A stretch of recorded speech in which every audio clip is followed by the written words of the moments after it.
हमारे देश की नींव संविधान की रचना करने वाले अंबेडकर, जिनके एक आह्वान पर दलित और पिछड़े उनके साथ देने के लिए उनके पीछे खड़े हो जाते थे। कुछ इस तरह का अंबेडकर का क्रेज था दलित और पिछड़ों में कि अंबेडकर के लिए लोग कुछ भी कर जाएं। लेकिन इन सब बातों के बावजूद बहुत कम लोगों को ही पता है कि अंबेडकर ने 2 बार आम चुनाव में पर्चा भरा, लेकिन दोनों ही बार हार का सामना करना पड़ा।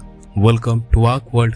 आज इस वीडियो में हम अंबेडकर के द्वारा लड़े चुनावों के बारे में बात करेंगे। अगर आपने हमारा चैनल अब तक सब्सक्राइब नहीं किया है तो सब्सक्राइब जरूर कर लें।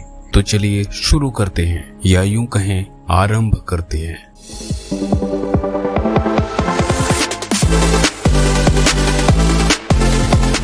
दोस्तों, जिस वक्त अंबेडकर के जितना पढ़ा लिखा संविधान सभा क्या देश के बाकी नेताओं में से कोई भी नहीं था। अंबेडकर को दिलोजान से चाहने वालों की कोई कमी नहीं थी। उस वक्त अंबेडकर आम चुनाव में हार गए थे। अंबेडकर की पॉपुलैरिटी का आप इस बात से अंदाजा लगा सकते हैं कि उन्होंने कई सारे सत्याग्रह भी किए थे, जिसमें महाड़ का सत्याग्रह विशेष है, जिसमें अंबेडकर ने अपने अनुयायियों के साथ 20 मार्च 1927 को महाराष्ट्र के रायगढ़ जिले के चौदार तालाब से पानी पीकर दलितों को पानी पीने का अधिकार दिलाने के लिए सत्याग्रह किया था। लेकिन अंबेडकर के इतने प्रभावशाली होने के बावजूद अंबेडकर को 1952 में हुए आम चुनाव में हार का सामना करना पड़ा था। लेकिन ऐसा भी नहीं है कि अंबेडकर कभी मंत्रिमंडल का हिस्सा नहीं रहे। बहुत कम लोगों को पता है कि आजादी के बाद पंडित जवाहरलाल नेहरू के प्रधानमंत्रित्व में बनी देश की पहली अंतरिम सरकार में वे विधि और न्याय मंत्री हुआ करते थे।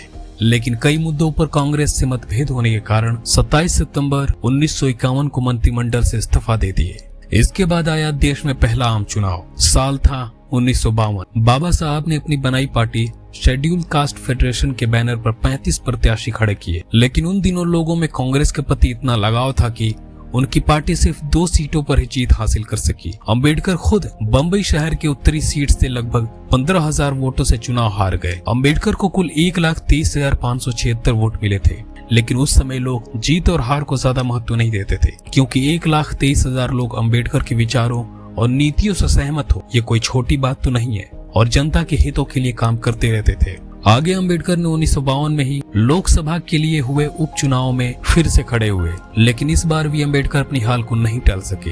बाद में बाबा साहब ने स्टेट काउंसिल में मुंबई को आवंटित 17 सीटों में से एक पर पर्चा भरा तो वहां से जीत गए। अंबेडकर की हार को लेकर कुछ लोगों का ये भी कहना है कि जिन दलितों और पिछड़ों को अंबेडकर ने अधिकार दिलाए, संविधान में उनके अधिकारों के लिए लड़े, वही अंबेडकर को वोट ना देकर महात्मा गांधी के विचारों से प्रेरित होकर कांग्रेस को वोट दिया, जो अंबेडकर के हार का कारण बना। हालांकि इस बात का कोई भी सबूत नहीं है और ना ही अंबेडकर ने ऐसी कोई बात कही है। वैसे आप लोग को क्या लगता है, कमेंट करके बताइए। खैर, केवल चुनाव ही नहीं, जिस संविधान का निर्माण बाबा साहब ने किया उसके लिए ही बनी संविधान सभा के सदस्यों में भी उनका नाम नहीं था। बाबा साहब को संविधान सभा में किस तरह जगह मिली, ये भी एक लंबी कहानी है, लेकिन इसके बारे में बात करने के लिए मिलते हैं अगले वीडियो में। तो दोस्तों, बाबा साहब के बारे में ये जानकारी आपको कैसी लगी, कमेंट करके हमें जरूर बताएं और हमारे चैनल को सब्सक्राइब करना ना भूलें। अगर आपको ये वीडियो पसंद आया तो अपने दोस्तों के साथ शेयर जरूर करें।